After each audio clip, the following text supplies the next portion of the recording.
Hey guys, and welcome to another First Impressions video, the video game series in which we take a look at a soon-to-be released game and I give you my first thoughts and impressions on it. Today we're looking at Electrician Simulator First Shock, which is a prologue to the game Electrician Simulator. The prologue comes out on Steam tomorrow and it will be free to download. I don't know roughly how much time there is or how much game time you'll get for the prologue, but it seems pretty well fleshed out. It does appear that because it's a prologue you don't get that many saves, or rather it's not got an autosave feature on it. But we're going to take a look at it and see what it's got to offer and see if Electrician Simulator, when it finally does release, is going to be worth your time. Spoiler alert, I really like it. As always, we'll look through the options first and then we'll jump into the actual gameplay and see what the game is all about. So let's not waste any more time, let's get stuck straight into it. Okay, so the options menu is pretty well fleshed out already, although it could do with a few more additions and maybe some better optimization for the game overall. If we look at the graphics straight away, it does by default put you to the highest possible resolution. So if you're running on lower monitors or you're having some issues with frame rate, maybe knocking it back down to 1080 wouldn't be the worst idea. You got your language. Bloom is off by default as well. VSync is on by default, but there is no FPS limiter, so you've got VSync or nothing. Tutorial, you can actually switch that off if you want to, which I will probably be doing straight away when we jump into the game, because I've already done the tutorial, and like I say, there is no save. Chromatic aberration, I've got that off because it kind of stretched everything and made it look a bit weird. I wasn't a huge fan. Your field of view and your brightness, so a fair amount here, could do with a little bit more in my opinion, but we've got time until full release and you don't know what they're going to add.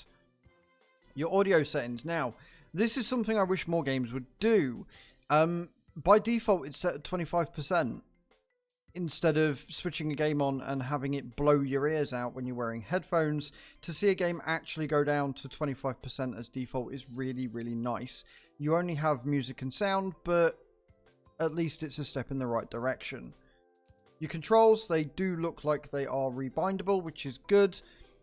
You can invert your axes, and I would heavily recommend reducing the sensitivity, as it starts on around 75%, and when you look around it is very accelerated and causes some optimization lag. Really disorienting. Turned it right down, seemed to stop all of that. I don't know why the movement is so sensitive, but it might just be the fact that I've got a fairly cheap mouse on this PC, but still, the fact that you can turn down the look sensitivity is nice and makes this game a lot more playable. And that's the options. It's pretty well thought out already. There is a lot there. I'm not a huge fan of the sort of transparent background. It makes some of the things a little bit hard to see, but otherwise I am very impressed. Let's jump into the game and see what that's all about. Alright, here we are. You start in your garage, and as you can see, there is a lot of stuff here. If you go through this tutorial, it does give you a very good idea of what it is you've got to do, and it explains it. You're basically the electrician's son, and they are training you up so that you can take over the business. So first port of call, you've just got to sell everything, get yourself some extra cash going to move on to the next task.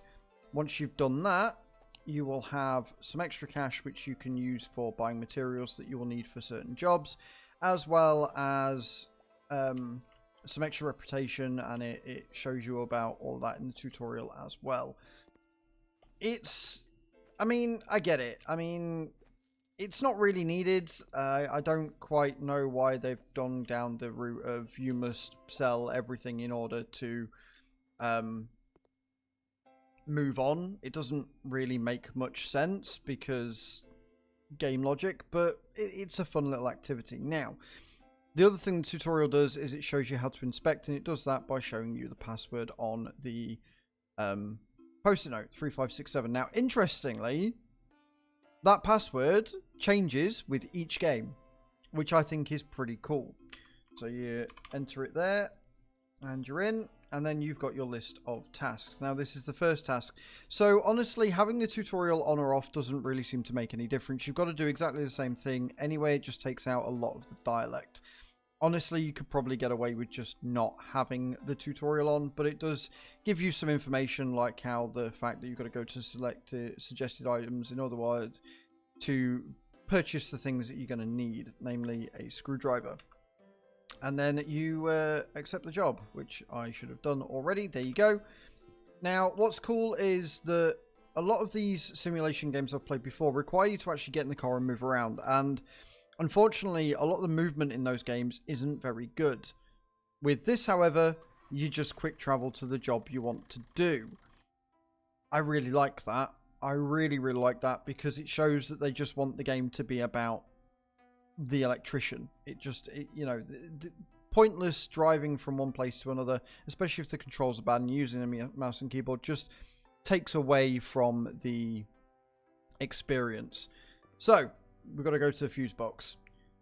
I'm not going to try and figure out which fuse is which, so I'm just going to turn off the main one, and then you inspect the light switch that you need to do, and then you take it apart. Now this is very similar to Car Mechanic Simulator and Bike Mechanic Simulator and Junkyard Simulator and stuff. This is very similar to the way it works, right? You've got to put your stuff in to make it work, so you've got to put it in the right port. I will say that this bit is quite finicky. It's very particular about where you put it, and that could be a problem. But you put it back in, put it back together, thank you, and then you've got to go and test it, which means you've got to put the fuse back on. And this is basically what you're going to be doing. You get different tasks and test it, it's on, job's done, go back to the office, problem solved.